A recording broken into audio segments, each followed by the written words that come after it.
Hello hello. अरे मर्दा सारखा मर्दा सुने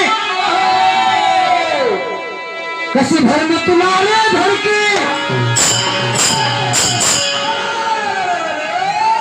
आपण या कर्मसृष्टीवर आल्या खरंच मर्द म्हणून जगायचं असेल तर कुठेतरी ज्ञानदृष्टी आपल्याला लावणं गरजेचं आहे.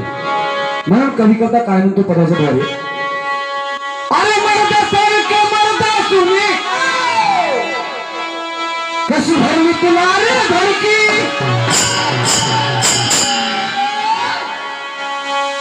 अरे गुरुनामाचा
खरंच हे ध्यान लावायचं असेल तर गाडवे परमान सांगते, धन्य संताची या संगत या भवसागरापासून तारत काय वरुणत याची मात तो ते तारी त्रिभुवन ते.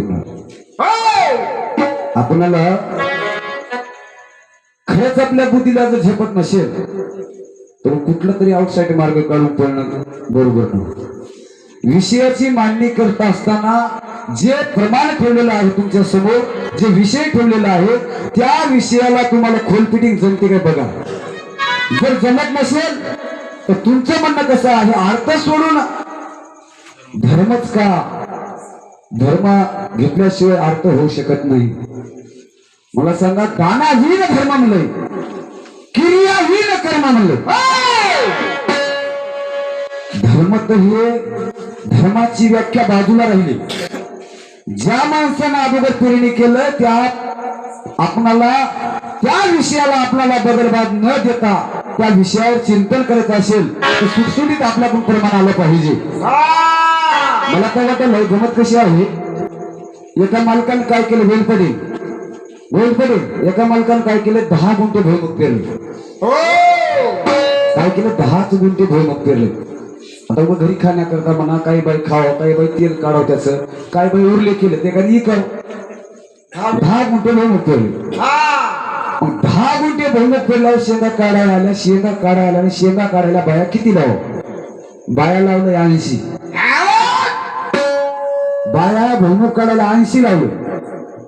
मग आमच्या पोलीस पदाधिकाऱ्याने विचारलं, गोविंद पाटील भुईमुग हा 10 गुंठे, बाया लावले 80, अर्ध तर त्याने खाऊन जातात मला आणि चाराने त्याने घेऊन जातात आणि चाराने तुमच्या पदरात पडते, काय पडते हो. पोलीस पण काय म्हणलं, तसं नव्ह म्हणलं, तू आधी वावरात जाऊन बघ जाय मला, ते 80 बाया मोज म्हणला आणि ते बाया कशी आता बघ म्हणलं. कस काय, काहीच नाही म्हणलं, ते 80ला 80 बाया बोसरी हात, एकही शेंगदाणा तिला चालणार.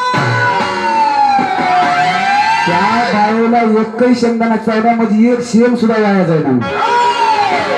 काही नाही होती ना, फक्त चारानेच नेवा म्हणून. मला वाटलं चाराने तरी घेऊन जातील काय म्हणलं विषयामधून. चाराने बी नाही असं नाही, काळ उकळून सोडून द्यासारखे होतं. म्हणून कवी कथा काय म्हणते, कवी कथा सांगतो, मर्दासारखा मर्दा असून भरली का रे धडकी.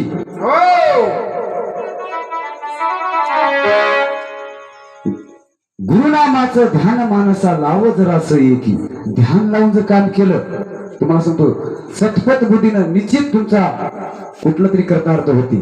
मग ध्यानच नसेल तर हे गफलत होते. म्हणून कवी कथा काय म्हणतो, अरे गुरुनामाचं